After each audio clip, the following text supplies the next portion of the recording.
ప్రజాతంత్ర ప్రేక్షకులకు నమస్కారం. ఈనాటి మన సంభాషణ ముఖ్య అతిథి జయలక్ష్మి అరిపెన్న. తను డిగ్రీ చదువుతున్నటువంటి విద్యార్థిని. చాలా ప్రత్యేకతలు ఉన్నాయి ఈ ఇంటర్వ్యూ చేయటంలో కూడా. మనము చెత్తను చూసి కళ్ళు చికిలిస్తాం, లేకపోతే ముక్కు మూసుకుని పక్కకు వెళ్ళిపోతాం. అది మనకు సంబంధించినటువంటి విషయం అనుకోం. కానీ జయలక్ష్మి అట్లా అనుకోదు. ఆ చెత్తని తీసేటటువంటి బాధ్యతలో తనున్నది. అది ఒక ప్యాషన్గానో లేకపోతే సరదాగానో చేస్తున్న పని కాదు. తన కుటుంబంతో పాటు దానిలో భాగస్వామ్యమైంది. జయలక్ష్మి దళిత కుటుంబం నుంచి వచ్చింది. తల్లిదండ్రులు నగరంలో చెత్త తీసేటటువంటి పనిలో ఉన్నారు. కుటుంబానికి సహాయంగా తన లేత చేతులతో, మనం చాలాసార్లు పాట వినుంటాం, నా చిట్టి చేతులు చక్కటి రాతలు నేర్వలేదయ్యో అని. అట్లాంటి చిన్న వయసు నుంచి ఆడుకోవాల్సినటువంటి వయసులో, లేకపోతే హాయిగా నిద్రపోవాల్సినటువంటి వయసులో జయలక్ష్మి తల్లిదండ్రులతో పాటు ఆ బాధ్యతలోకి వెళ్ళింది. తెల్లవారుజామున 4 గంటలకు లేచి తన ప్రయాణం మొదలు పెడుతుంది. మళ్ళీ వస్తుంది, స్కూల్కి వెళ్ళింది, కాలేజీకి వెళ్ళింది, మళ్ళీ వస్తుంది, అదే పనిలో ఉంటుంది. అంటే చెత్త ఏరటం, చెత్త తీసుకోవటం, చెత్త ఏరటం అనేటటువంటిదే తన ఆట పాట. కానీ అక్కడతోనే ఆగిపోలేదు. తన భవిష్యత్తు దర్శనం చాలా పెద్దది. తనలాంటి పిల్లల కోసం చాలా పనులు చేస్తుంది, వాళ్ళ హక్కుల కోసం పనిచేస్తుంది, ప్రభుత్వాలతో మాట్లాడుతుంది, రాజకీయ నాయకులతో మాట్లాడుతుంది, సమాజంతో మాట్లాడుతుంది, స్నేహితులతో మాట్లాడుతుంది. జయలక్ష్మి అనుభవాలని, తన ప్రయాణం ఎట్లా నడుస్తుందో మనం ఈరోజు తెలుసుకుందాం. హలో జయలక్ష్మి. నమస్తే. ముందుగా కంగ్రాచులేషన్స్. బ్రిటిష్ హై కమిషనర్ వారి year of the girl award అందుకుంటున్నందుకు, అట్లానే టెడెక్స్లో నీ జీవితం గురించి నువ్వు మాట్లాడినందుకు. సో ఈ ప్రయాణము ఎట్లా జరిగింది? ఈ రెండు అనే కాకుండా ఇంకా చాలా అవార్డులు కూడా నీకు వచ్చాయి. కానీ మొదటి నుంచి కూడా నీ చదువు ఎట్లా చదువుతున్నావు? ఏ రకంగా నీ అనుభవం ఏంటి? సో మ్యామ్, 17 ఏళ్ల క్రితం రాయలసీమ నుంచి వలస వచ్చిన కుటుంబం మాది. ఇక్కడే సింగరేణి కాలనీ అనే one of the biggest slum, ఒక చాలా పెద్ద స్లమ్ మన హైదరాబాద్లోనే. సో అక్కడ నా జీవనం అనేది స్టార్ట్ అయింది. ముందు రోజుల్లో అంటే అమ్మ వాళ్ళు ముగ్గుపిండి అమ్మేవాళ్ళు. ఆ తర్వాత చెత్తబండి రావడం వల్ల దాన్ని వాళ్ళ జీవనాధారంగా చేసుకుని రాయలసీమ ప్రాంతం నుంచి వచ్చాం. మీ సామాజిక నేపథ్యం ఏంటి? మాది ఒక దళిత కుటుంబం. అక్కడి నుంచి ఇక్కడికి 17 ఏళ్ల క్రితం వచ్చి అమ్మ వాళ్ళు ఆ పని తర్వాత ఏ పని దొరికితే అది రోడ్ల మీద చెత్త కాగితాలు ఏరడం నుంచి, ఆ తర్వాత ముగ్గుపిండి, ఆ తర్వాత చెత్తబండి వృత్తిని ఒక 15 సంవత్సరాలుగా చేస్తున్నాం. ఇది నా కుటుంబ నేపథ్యం. నేను ఇప్పుడు డిగ్రీ ఫైనల్ ఇయర్ సెయింట్ ఫ్రాన్సిస్లో BA economics, public administration and social మేనేజ్మెంట్లో చేస్తున్నాను, ఫైనల్ ఇయర్. నా కుటుంబ నేపథ్యం ఇది. మార్నింగ్ పొద్దున్నే 4 గంటలకు వెళ్ళాలి మా వర్క్కి. ఆ తర్వాత 12 గంటల వరకు వర్క్ అవుతుంది. సుమారు ఒక 400 నుంచి 600 దాకా ఇళ్ళు ఉంటాయి. ఆ ఇళ్లలో ప్రతి ఇంట్లో చెత్త సేకరించి రావాలి. ఆ చెత్త సేకరించి మళ్ళీ బండ్లో వేయాలి. బండ్లో మళ్ళీ దాన్ని సపరేట్ చేయాలి. ఆ సపరేట్ చేసిన దాన్ని మళ్ళీ అమ్ముకుంటే ఎంతో మిగులుతుంది. కుటుంబం ఏ వయసు నుంచి చేస్తున్నావు? ఇది నేను నా 6th క్లాస్ నుంచి మేము చేస్తున్నాను. సో 12 సంవత్సరాల వయసు నుంచి. అంటే తప్పనిసరి అయిందా, లేకపోతే సహాయంగా అమ్మ వాళ్ళకి సహాయంగా? తప్పనిసరి అంటే 2 కోణాలు చెప్పొచ్చు. ఒకటేమో వాళ్ళిద్దరికి ఎక్కువ, అమ్మ నాన్నకి ఇద్దరికి ఎక్కువ బర్డెన్ అవుతుందని చెప్పి మేము యాక్చువల్లీ అంతకుముందే అన్నయ్య ఈ వర్క్లో ఇన్వాల్వ్ అయ్యాడు నాకంటే ముందు. ఇంకా అన్నయ్య చేస్తున్నప్పటికీ ఆ పని అనేది చాలా బరువైన పని కాబట్టి, చాలా కష్టంతో కూడుకున్న పని కాబట్టి ఇంకొకరు అలా యాడ్ అవ్వాల్సి వచ్చింది. అండ్ మేము పొద్దున ఆ పని చేసిన తర్వాత స్కూల్కి వెళ్ళడం కానీ, ఇంటర్మీడియట్ చేయడం కానీ, డిగ్రీ 2nd ఇయర్ దాకా ఇప్పుడు కూడా అలానే కొనసాగుతుంది. మార్నింగ్ పొద్దున పని చేయాలి. మేబీ 4 to 7, 8 వరకు, 8:30కి నా క్లాస్ అయితే అది చేసి తర్వాత వచ్చి మేము రెడీ అయ్యి మళ్ళీ 4 గంటలకు లేచి పనికి వెళ్ళటము అని అంటే ఆ వయసులో చాలామంది పిల్లలు అసలు నిద్ర కూడా లేవరు ఆ టైంకి. అసలు ఊహించడానికి కూడా సాధ్యం కాదు. కానీ అంత చిన్న వయసులోనే అట్లా లేచి పనికి వెళ్తుంటే ఏమనిపించేది? యాక్చువల్లీ ఇప్పుడు కూడా నాకు నిద్ర అంటే చాలా గొప్ప విషయం అని చెప్తాను నేను. ఏంటంటే నిద్ర చాలా ఇంపార్టెంట్, కానీ ఆ వయసులో వెళ్ళడం అంటే ఇంకా అప్పుడు పరిస్థితులు అన్ని నేర్పిస్తాయి అనే దానికి నేనే ఒక మంచి ఉదాహరణ అని చెప్పొచ్చు.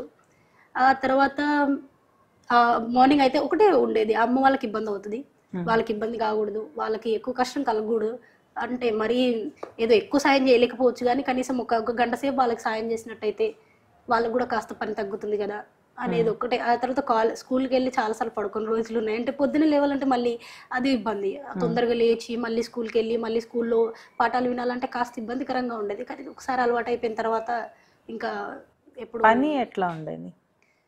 పని చాలా బరువైన పని మామేది. ఎలా అంటే మనం ఒక్కొక్కసారి మన చేతులతోని మన భుజాల మీద 10 కేజీలు 15 కేజీలు మోసుకొని రావాల్సి వచ్చే పని అది.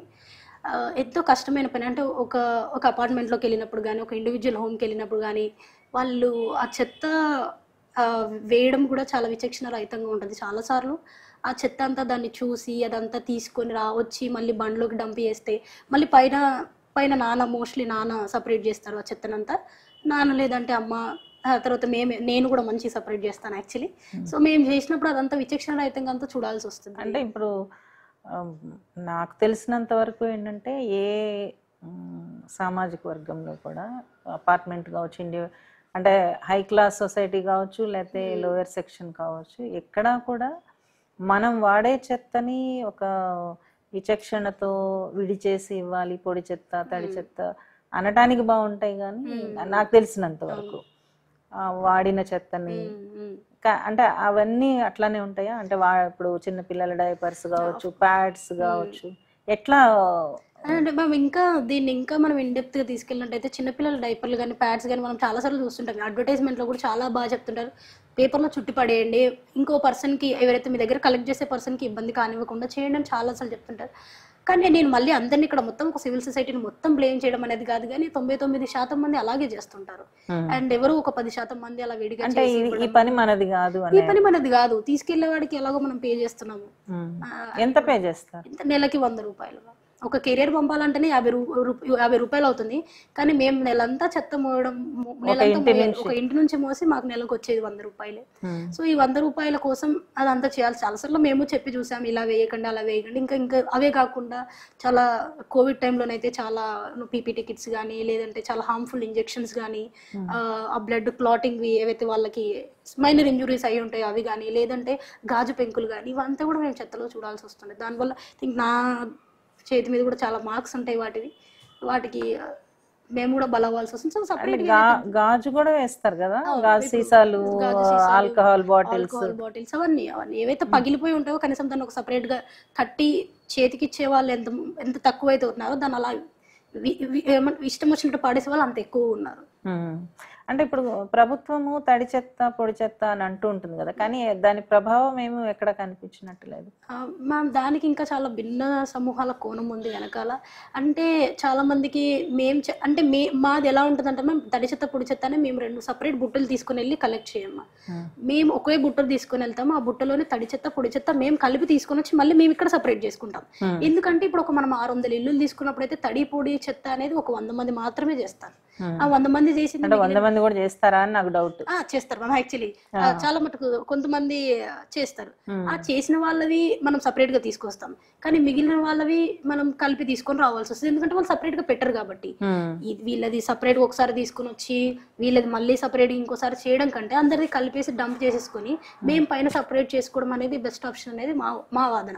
సో అలా మేము పైన సపరేట్ చేసుకోవడం వల్ల ఇప్పుడు అందరూ పెడితే పని మాకు ఈజీ అవుతుంది, చాలా మటుకు మాకు పని చాలా ఈజీ అవుతుంది, కానీ అందరూ అలా పెట్టరు. ఇప్పుడు జిహెచ్ఎంసి, ఇప్పుడు హైదరాబాద్ నగరంలో జిహెచ్ఎంసి లాంటి సంస్థ మీకు వేతనం ఇస్తుందా, లేకపోతే ఇళ్ల నుంచి కలెక్ట్ చేసుకునేది మాత్రమే? మేము ఇళ్ల నుంచే కలెక్ట్ చేసుకుంటాం మనీ. ఇప్పుడు ఎన్ని అయితే ఇల్లులు ఉంటాయో ఆ ఇల్లుల నుంచి ఒక్కో ఇంటి నుంచి 50 రూపాయలు 100 రూపాయలు అలా ఎన్ని ఇల్లులు ఉంటాయి అన్ని ఇల్లు వాళ్ళ నుంచి మేము కలెక్ట్ చేసుకొని 10 తారీఖు 5 తారీఖు 5 తారీఖు నుంచి 10 తారీఖు వరకు ఆ సమయంలో మేము కలెక్ట్ చేసుకుని అవే ఇంటింటికి వెళ్ళాల్సింది. ఇంటింటికి చెత్తకి ఎలాగైతే వెళ్తామో మళ్ళీ కలెక్షన్ కి కూడా అలానే వెళ్ళాలి. అంటే ఇప్పుడు అపార్ట్మెంట్స్ వాళ్ళు అందరూ కలిపి కొన్ని అపార్ట్మెంట్స్ లో ఉంటుంది మ్యామ్, అన్ని కలిపి వాళ్ళే ఇస్తారా? మళ్ళీ వాళ్ళు కింద పెడుతున్నప్పుడు కూడా చెత్త అందులో కూడా మళ్ళీ కొంచెం మేమంతా కింద పడుతున్నాం కదా, సో అపార్ట్మెంట్ అంతా కలిసి ఇస్తున్నాం కదా అని అక్కడ కూడా బేరం చేస్తారా? కొంచెం కోత అవుతుంది. ఎంత చేస్తారు?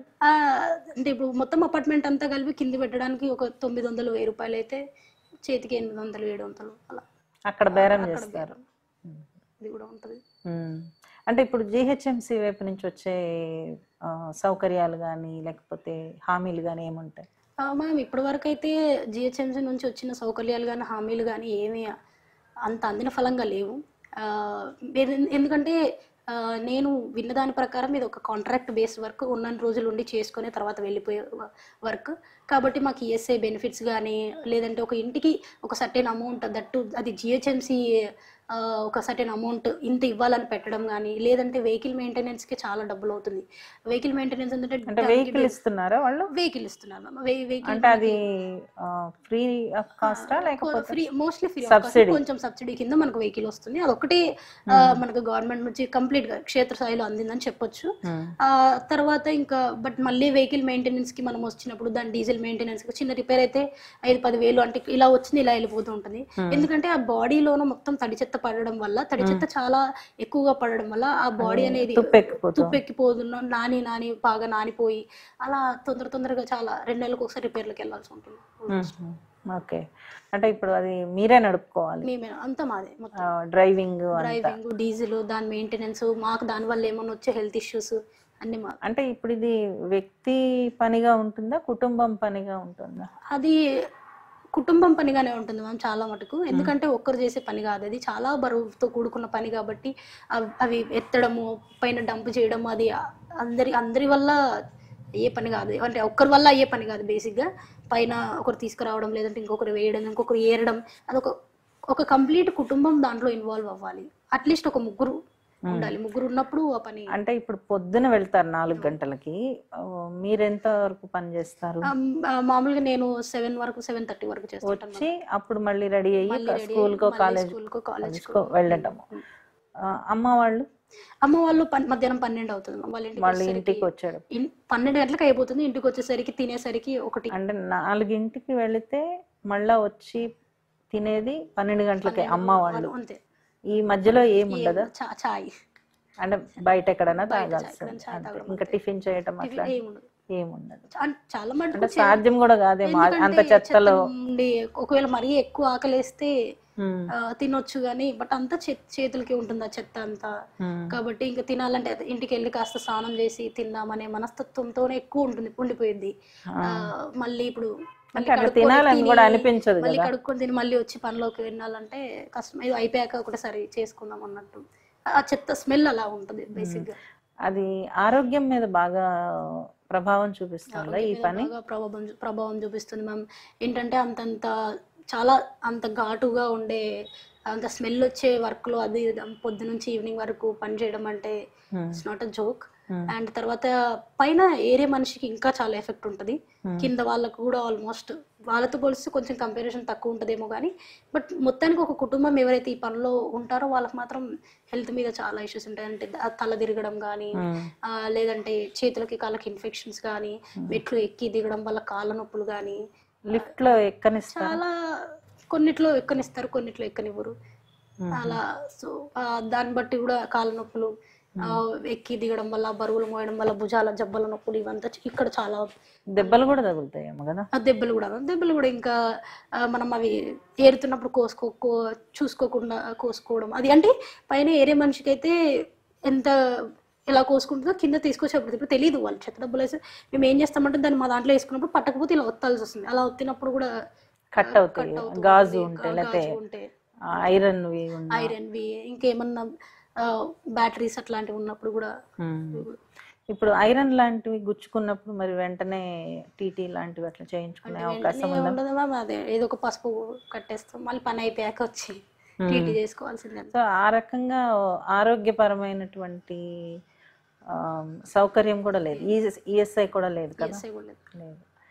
అయితే ఇప్పుడు ఇంకొక ప్రశ్న, మీరు చదువుకోగలుగుతున్నారు, మీ కుటుంబం నుంచి మీరు ఒక ఉత్సాహంతో ఇట్లా ఎంతమంది పిల్లలు గార్బేజ్ కలెక్టర్స్ పిల్లలు చదువుకోగలుగుతున్నారు? మ్యామ్ యాక్చువల్లీ ఇక్కడ దీని గురించి మనం మాట్లాడాల్సి వస్తే మళ్ళీ ఈ క్యాస్ట్ ఇన్సిస్ట్ అనేది ఒకటి ఉంటుంది, మళ్ళీ పేట్రియార్కీకి ఇన్సిస్ట్ అనేది ఇంకొకటి ఉంటుంది. అంటే ఈ కమ్యూనిటీలో పనిచేస్తున్నాం కాబట్టి అంటే చాలా మంది పేరెంట్స్, ఎక్కువ మంది చాలా మంది దళిత కుటుంబాలే మ్యామ్, దళిత. సో చాలా మంది ఏం చేస్తుందంటే వాళ్ళు అలా అయిపోయారు కాబట్టి వాళ్ళ పిల్లలకు ఒక అవకాశం ఇవ్వాలి చదువుకోవడానికి, వాళ్ళకి కాకూడదని చెప్పేసి చాలా మటుకు మంది చదివిస్తుంటారు. కానీ ఆ చదివించనేది పిల్లలు కూడా అందుకోగలగాలి. ఎందుకంటే అసలు ఒక చిన్నప్పటి నుంచి ఆ పనిని చూసి అంతే ఇప్పుడు చెప్పే వాళ్ళు ఉండరు. ఫస్ట్ ఒక నువ్వు ఇది చదువు, లేదంటే ఇలా చదువు, నువ్వు ఇలా చదివితే బాగుంటుంది, అసలు వస్తుంటేనే మార్గం మధ్యలో నడుస్తుంటేనే ముక్కు మూసుకుని వెళ్తే ఇంక ఇలాంటి గైడెన్స్ అంతా ఎక్కడ దొరకదు. ఆ దొరకనప్పుడు చాలా మంది చదువుకు దూరం అవ్వడం జరుగుతుంది.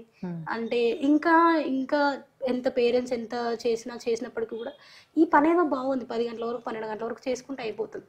అయితే ఒక అమ్మాయి 10వ తరగతి పాస్ అయిందంటే ఇంకా అయిపోయింది, పెళ్లి చేసి పంపించేద్దాం.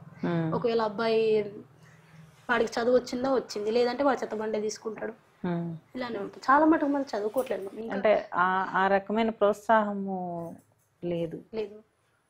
అంటే ప్రభుత్వాల వైపు నుంచి కూడా ఏ వైపు నుంచి ఒక సిటిజన్ ఒక సివిల్ సొసైటీ వైపు అంటే ఇక్కడ మళ్ళీ భిన్న కోణం వస్తుంది మ్యామ్. అంటే ఇప్పుడు మేము వర్క్ చేయడం చూసి మా కాలనీ వాళ్ళు ఒక పక్క చదువుకోవడం చూసి, అంటే ఈరోజు నేను ఇలా మాట్లాడుతుండడానికి కారణం ఒక రకంగా వాళ్ళు కూడా, ఎందుకంటే వాళ్ళ దగ్గర నుంచి నేను పొందిన ఫినాన్షియల్ కానీ ఎమోషనల్ సపోర్ట్ కానీ డిఫరెంట్ లెవెల్. ఎందుకంటే ఇంట్లో ఇద్దరు చదువుకోలేదు కాబట్టి వాళ్ళకి చదివించాలనేది మాత్రమే కోరిక, కానీ ఎలా వెళ్ళాలనేది కొంచెం డిఫికల్ట్. కానీ ఏదైతే నేను కాలనీ వాళ్ళతో అంటే అమ్మ అంటుంటాం వాళ్ళతో మాట్లాడినప్పుడు వాళ్ళతో చేసింది ఏంటంటే ఇలా ఉంటుంది, ఇలా చేయొచ్చు, ఇక్కడ బాగుంటుంది, అది అలా వాళ్ళతో కూడా అంటే కొంతమంది దే ఆర్ రియలీ గుడ్. వాళ్ళు చాలా వాళ్ళ ఓన్ పిల్లల్ని ఎలా చూసుకుంటారో మమ్మల్ని కూడా అలా చూసుకుంటారు. That's nice. అంటే కొంచెం ఉంది ఆ ప్రేమ అనేది, మానవత్వం అనేది సమ్వేర్ ఇంకా స్టిల్ ఎగ్జిస్ట్ అవుతుందని నేను వాళ్ళని చూసే యాక్చువల్లీ నమ్ముతాను చాలా. అంటే నువ్వు చెప్తుంది వింటూ ఉంటే నాకేమనిపిస్తుంది అంటే, ఇంకా నువ్వు అంటే ఒక అమ్మ నాన్న పని చేయటం ఒకటైతే మీ పిల్లలు మీరు కూడా పని చేయటం అనే దాంట్లో మీకు చదువుకోవటానికి కానీ ఆడుకోవటానికి కానీ సమయము లేదు అని అనిపిస్తుంది. అసలు మొట్టమొదటిసారి నువ్వు అమ్మ నాన్నతో వెళ్ళినప్పుడు నీ జ్ఞాపకం ఉన్నటువంటి అనుభవం ఏంటి? సో మ్యామ్ యాక్చువల్లీ ఇది చాలా చాలా గొప్ప క్వశ్చన్. సో ఫస్ట్ నేను వాళ్ళతో వెళ్ళినప్పుడు ట్రైసైకిల్ ఉండేది, 3 చక్రాలతో దాంట్లో వేసేది ఉండేది. ఫస్ట్ మా అమ్మ ముందు దాన్ని తొక్కుతూ వెనకాల నేను కూర్చున్నప్పుడు ఇక్కడికి తీసుకెళ్తుంది ఏంటి అని అన్న ఫీలింగ్ ఉండింది. తర్వాత తీసుకెళ్ళాక అంటే అప్పటికి కొంచెం అవగాహన ఉంది పని ఎలా ఉంటుందని అంతే. అండ్ నేను మొదలు పెట్టింది ఆ రోజే కాబట్టి సో ఆ రోజు దిగి చూసిన తర్వాత మన నాన్న సంచులు ఇలా తీసి కొడుతున్నాడు, నాకేం అర్థం కావట్లేదు. సో ఇంకా తర్వాత పైకి వెళ్ళి మా అమ్మ నన్ను చేయి పట్టుకొని తీసుకుని వెళ్ళి ఇలా కలెక్ట్ చేయాలి, ఇలా చేయాలి అని చెప్పింది. అప్పటికి అంత ఎంత వయసు ఉంది అప్పుడు? 13-12 సంవత్సరాలు అంతే. అప్పుడు తీసుకొని వెళ్ళిన తర్వాత దాన్ని చూసి అంటే సేమ్ ఇంకొక నా ఎదురు రూమ్ ఒక అమ్మాయి, ఆమె ఇంకా పడుకుంది, వాళ్ళ అమ్మ లేపొద్దని అంటుంది, నేను మాత్రం 4 గంటలకి లేసి వచ్చి చేస్తున్నాను. సో రిఫ్లెక్షన్ అనేది నేను ఇంకాసేపు పడుకొని ఉంటే బాగుండు అనేది అనిపించింది. కానీ తర్వాత నేను నాకు కొంచెం ఊహ తెలిసిన తర్వాత ఈ ఫీలింగ్ అయితే ఉండింది. అంటే ఏ రోజు పనిని గౌరవించలేదు, ప్రేమించాను యాక్చువల్లీ. ఎందుకంటే అది నాకు తిండి పెట్టింది, నన్ను ఇంత దూరం తీసుకొచ్చింది, నన్ను ఇలా మాట్లాడిస్తుంది కాబట్టి ఏ రోజు దాన్ని తక్కువ చూడలేదు. కానీ సేమ్ నా అలాగా అమ్మాయిలు చూస్తున్నప్పుడు వాళ్ళంతా మంచి జీవనం జీవిస్తున్నప్పుడు అంటే ఎప్పుడు ఒక కైండ్ ఆఫ్ జెలస్ కానీ ఇలాంటివి ఏం లేదు. మా పరిస్థితి ఎందుకు ఇలా ఉంది అదొకటే క్వశ్చన్.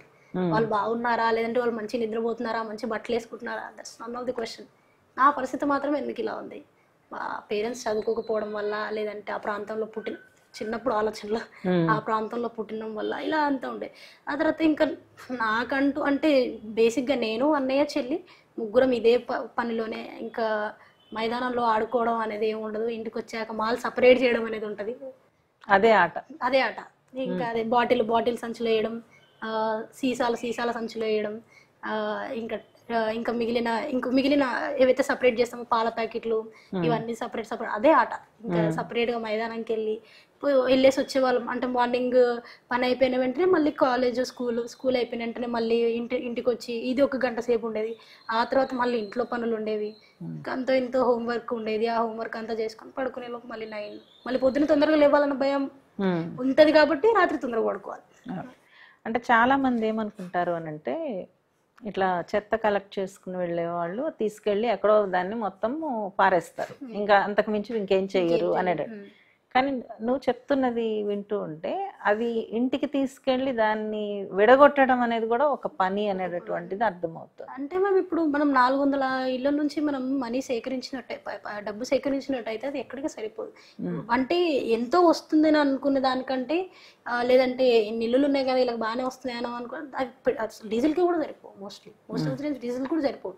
ఆ డీజిల్కి సరిపోకపోవడం వల్ల ఈ సపరేట్ చేసుకున్న దాంతో దీంతో కొంచెం అంటే ఇవి మళ్ళీ ఇవి అమ్మడం ద్వారా, అంటే ఇంటికి తీసుకొచ్చి, అంటే కొంతమంది ఏమో అక్కడ పని దగ్గర సపరేట్ చేసుకుంటారు, ఇంకొంతమంది ఇంటికి తీసుకొచ్చి వారానికి ఒకసారి 2-3 సార్లు, అంటే సిరీస్ ఉంటుంది అనమాట. వారం మా అమ్మ ఎలా పెట్టారు అంటే, వారంలో ఒక రోజు మొత్తం చెత్త నుంచి తీసుకొచ్చినవి సపరేట్ చేయడం, ఇంకో రోజు కొబ్బరి తీయడం. ఆ కొబ్బరి అమ్మడం వల్ల మంచి నూనె వస్తుంది ఇంట్లోకి.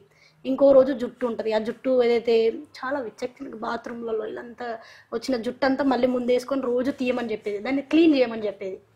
ఆ క్లీన్ చేయడంతో అది అమ్మితే అది బాగానే ఉంటుంది. ఒక కేజీ ఒక 1000 రూపాయలు 2000 అది అలా చేసేది. అంటే ఒక్కొక్క రోజు ఇంకో రోజు బట్టలు, ఇంకో రోజు ఇల్లు కడగడం, అదే మైదానం అదే ఆట, అలా డిఫరెంట్ ఉంటుంది. సో ఏదైతే సపరేట్ చేస్తామో దీని నుంచి కొంచెం అమౌంట్ వస్తుంది. అంటే అట్లీస్ట్ మేము కొంచెం కడుపు నిండా తినగలగడం అంటే సపరేట్ చేయడం ద్వారానే.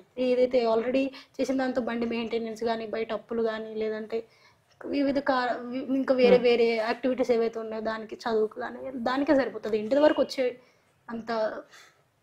సొంత ఇల్లు మీది? లేదు, అద్దెకి. ఎంత అద్దె ఉంటుంది? అంటే అది మేము ఒక సింగరేణి కాలనీ అని ఒక స్లమ్ లో ఉంటున్నాం. ఇప్పటి వరకు అద్దె అయితే ఏం లేదు. అంటే మామూలుగా అందరం కలిసి అక్కడ గుడిసెల్లాగా వేసుకొని ఉంటున్నాం. అయితే ఇప్పుడు ఎక్కడెక్కడ చదువుకున్నావు? నీ చదువు చిన్నప్పటి నుంచి ఎక్కడ సాగింది? సో మ్యామ్ నేను నా ఫస్ట్ నుంచి 10th క్లాస్ వరకు, ఫస్ట్ నుంచి 2nd క్లాస్ వరకు ఒక 7 మౌంట్స్ హై స్కూల్ అని ఒక దగ్గర చదివాను. ఇంటికి చాలా దగ్గర, కానీ ఇంకప్పుడు అది ప్రైవేట్, అమ్మకి పైసలు కట్టలేమని చెప్పేసి అర్థమయ్యి, ఆ తర్వాత ఇంకా ఇక్కడ ఇంకొక గొప్ప విషయం ఏంటంటే, ఒక ఇంటి నుంచి 4 కిలోమీటర్లు స్కూల్, కానీ ఇంగ్లీష్ మీడియం ఉంది అందులో. నువ్వు నడిచిన పర్లేదు నువ్వు అందులోనే చదవాలని చెప్పి అక్కడ జాయిన్ చేశారు మా పేరెంట్స్. ఇంకా 2nd నుంచి 10th క్లాస్ వరకు అక్కడ చదివాను. గవర్నమెంట్ హై స్కూల్ మలక్పేట అని. అక్కడే చాలా విషయాలు హై స్కూల్కి వచ్చాక అక్కడే నాకు చాలా అవగాహన వచ్చిందంటే, చిన్నప్పటి నుంచి చాలా చురుగ్గా ఉండడం తోటి మిగిలిన టీచర్స్ తో ఇంటరాక్ట్ అవ్వడం, ఏదైతే న్యూస్ పేపర్ అసెంబ్లీలో అది ఇంగ్లీష్ మీడియం ఉందని చెప్పి అందులో జాయిన్. ఇంకా 10th అయిపోయిన తర్వాత నా ఇంటర్మీడియట్ శ్రీ గాయత్రిలో చేశాను, దిల్సుఖ్ నగర్. అంటే హై స్కూల్లో బాగా అన్ని పాల్గొనే స్పీచ్, ఎలక్ట్రిషియన్, డ్రాయింగ్, ఇలా స్కూల్ లెవెల్లోనే చాలా మంచి సర్టిఫికెట్స్ ఉండే. అన్ని బయట చాలా మంచి యాక్టివిటీస్లలో ఎక్కువగా పార్టిసిపేట్ చేయడం వల్ల అలా కూడా కొంచెం మంచి ఐడియా ఉంది. Intermediate Shri Gayatri junior college అని దిల్సుఖ్ నగర్ నుంచి చేశాను.